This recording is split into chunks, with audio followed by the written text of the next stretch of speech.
The year is 1631 in the sweltering city of Agra, and the most powerful man on earth is completely helpless.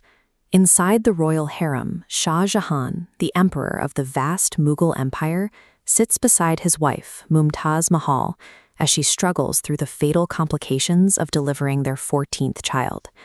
Knowing she is out of time, Mumtaz asks the emperor for two final promises. First, that he would never take another wife, and second, that he would build a monument over her grave unlike anything humanity had ever seen. Historical accounts from the royal court note that in the wake of her passing, the emperor's black hair turned entirely white in a matter of days. He entered a severe period of mourning, refusing brightly colored clothes, perfumes, and any form of celebration for 2 full years. All of that royal authority, massive wealth, and devastating grief collapsed into a single, overwhelming obsession. He was going to fulfill that deathbed promise.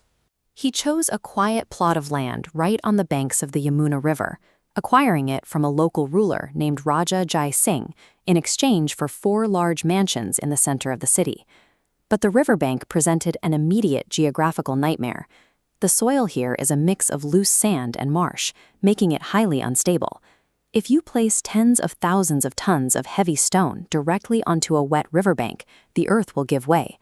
The sheer weight of the building would cause it to sink unevenly, fracturing the walls before the roof was even finished. Today, engineers solved this by driving steel pilings and poured concrete deep into the earth. In the 17th century, none of those materials existed. Before Shah Jahan's builders could reach for the heavens, they had to figure out how to stabilize the shifting ground beneath their feet. Engineers excavated hundreds of massive wells deep into the marshy soil, digging until they struck bedrock. They packed these holes tightly with raw stone, mortar, and iron, creating subterranean columns. At the absolute bottom, builders placed massive logs of ebony and mahogany wood. Ordinarily, buried wood rots, but ebony and mahogany possess a unique biological quirk. To maintain structural integrity under immense weight, they require constant moisture. Because these wells sit beside the Yamuna River, the damp soil provides a continuous supply of water to the wooden base. By leaning into the local geography, the engineers turned the river from a threat into a preservation tool. The water that would have sunk a standard foundation is exactly what keeps the Taj Mahal standing 4 centuries later. With the ground secured, the emperor assembled a sprawling pop-up city around the site.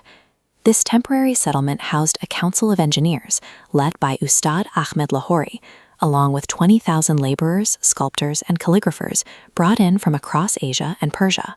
The signature material for the tomb was a very specific stone, Makrana marble. Mined in Rajasthan, this marble has an intense inner glow and a unique chemical composition that prevents it from yellowing over time. Moving it to the site was a massive undertaking. The quarries were roughly 400 kilometers away from Agra. Without modern trucks, the empire deployed a fleet of over 1,000 elephants and oxen, dragging the stone up miles of custom earthen ramps to reach the upper levels. The effort required to extract, transport, and place these stones forced a complete restructuring of the Mughal Empire's supply chain and economy, sustaining that effort every single day for over 2 decades. The finished structure relies heavily on applied mathematics and visual deception. When you approach the main entrance gate, the Taj Mahal appears to shrink.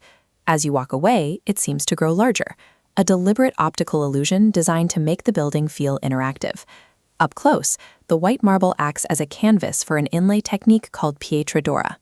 Artisans carved intricate floral channels into the stone, then seamlessly embedded 28 different varieties of precious gems, including lapis lazuli from Sri Lanka and jade from China, so perfectly that the joints are invisible to the naked eye.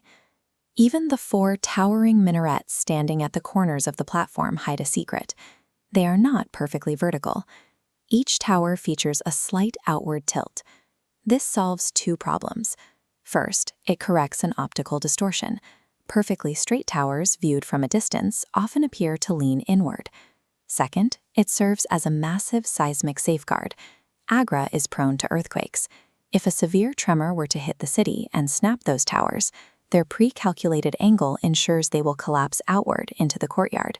leaving the central dome and Mumtaz's tomb entirely unharmed. By integrating these optical and structural calculations, the builders ensured the monument would survive the eyes of visitors and the instability of the earth. By roughly 1654, after 22 years of continuous labor, the project was finally complete. But the massive daily expenditure had severely depleted the imperial treasury. A popular myth claims that Shah Jahan had his workers' hands cut off so they could never build a rival structure. In reality, no historical evidence supports this. He simply paid them exorbitant sums to sign exclusive contracts. In fact, his lead architect, Ustad Ahmad Lahori, went right on to work on designing the Red Fort in Delhi. But Shah Jahan's financial tunnel vision cost him his throne.